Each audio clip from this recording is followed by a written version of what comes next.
Sudah ada sahabat His yang ikut bertanya di kesempatan sore hari ini dari hamba Allah di Tripivor. Assalamualaikum Pak Ustadz. Waalaikumsalam. Bagaimana pendapat Pak Ustadz tentang orang-orang yang menyepelekan adanya corona ini Pak, dengan mengatakan bahwa mereka tidak takut dengan corona dan hanya takut kepada Allah? Silakan Pak. Terima kasih. Memang kata-kata seperti ini ya betul sebenarnya. Jangan takut pada corona, tapi takutlah kepada Allah. Itu kalimatnya betul, kalimatnya benar kayak gitu. Namun pengertian kita takut ini begini saja. Kalau kita takut kepada Allah, apakah kita menjauh dari Allah? Kita takut kan, takut pada Allah mestinya harus mendekat kepada Allah dengan jalan melakukan perbuatan atau apa yang diperintah oleh Allah. Ini namanya orang yang takut. Dan sekarang kalau takut pada singa, pada macan, takutnya pada macan itu kita mendekat apa menjauh? Ya tentunya kita menjauh. Padahal kalimatnya sama, kedua-duanya takut, baik takut kepada Allah, takut kepada macan.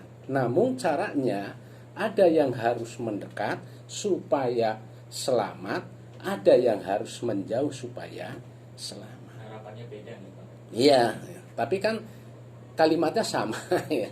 Jadi, oh saya takut pada macan, terus mendekat, benar apa tidak?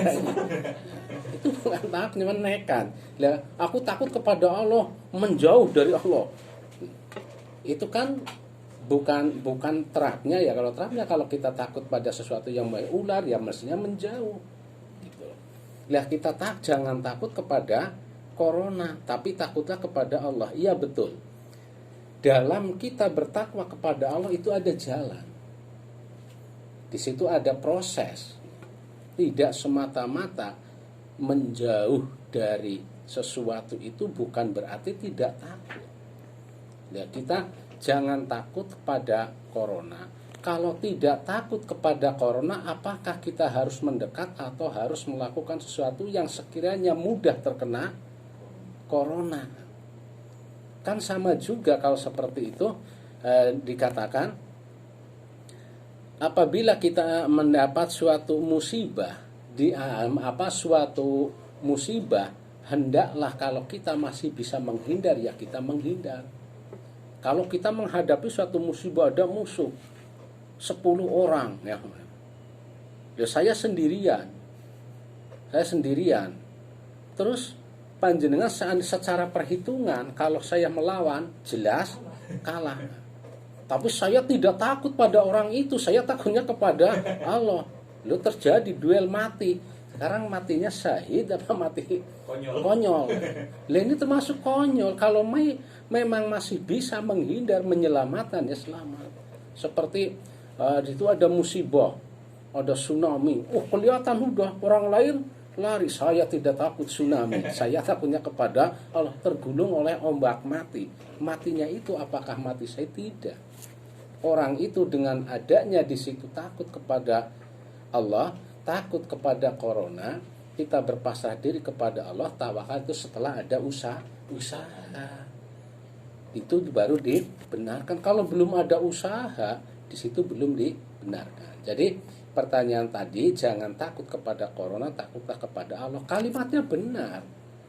Namun di situ kita prakteknya yang benar juga. Tidak takut kepada corona. Tidak takut kepada corona.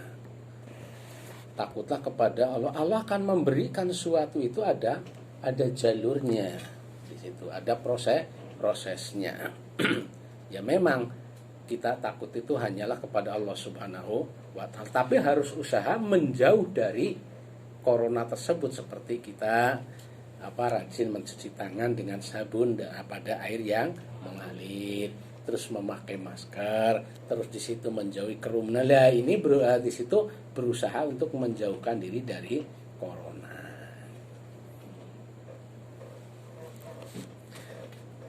Baiklah, untuk selanjutnya di dalam pelaksanaan Idul Adha laksanakanlah sebagaimana biasa, walaupun di situ dalam keadaan terbatas. Dalam arti sebagaimana biasa kita takbiran, ya salah takbiran. Paginya kita mau melaksanakan sholat id, yang tidak bisa melakukan berjamaah di masjid, lakukanlah di rumah dengan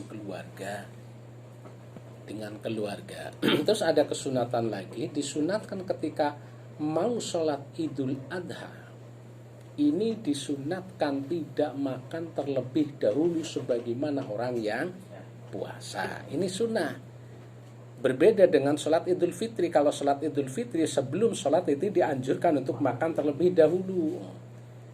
Nah, ini ya idep-idep mandan puasa sampai sholat idul adha. Ya, tadi dilaksanakan di mana pelaksanaannya? Ya, untuk sementara ini sesuai dari surat edaran Kementerian Agama, jadi sholat idul adha dilakukan di rumah. Dan juga begitu juga pemotongan hewan. Pemotongan hewan di situ kan tanggal 11 bulan Dzul Hijjah, berarti di situ setelah idul adha. Biasanya setelah sholat idul adha kita mulai pelaksanaan pemotongan binatang kurban. Nah, untuk saat ini tidak sedemikian. Jadi pada idul adha-nya itu masih dalam waktu PPKM. Jadi diperbolehkan memotong binatang itu tanggal 11-nya. Itu pun dianjurkan di tempat rumah pemotongan hewan atau RPH. Nah, kalau di situ tidak dilaksanakan di rumah pemotongan hewan, bisa dilaksanakan di lingkungan masing-masing dengan di situ yang lokasinya yang cukup luas, tapi tidak di situ yang meninggalkan protokol kesehatan, tetap menjaga dan lebih di situ hati-hati lagi. Itu yang dapat saya sampaikan. Cukup sekian. Wassalamualaikum warahmatullahi wabarakatuh. Waalaikumsalam warahmatullahi wabarakatuh. Terima kasih Pak Ustaz Nurudin untuk kajian Islam di hari ini. Demikian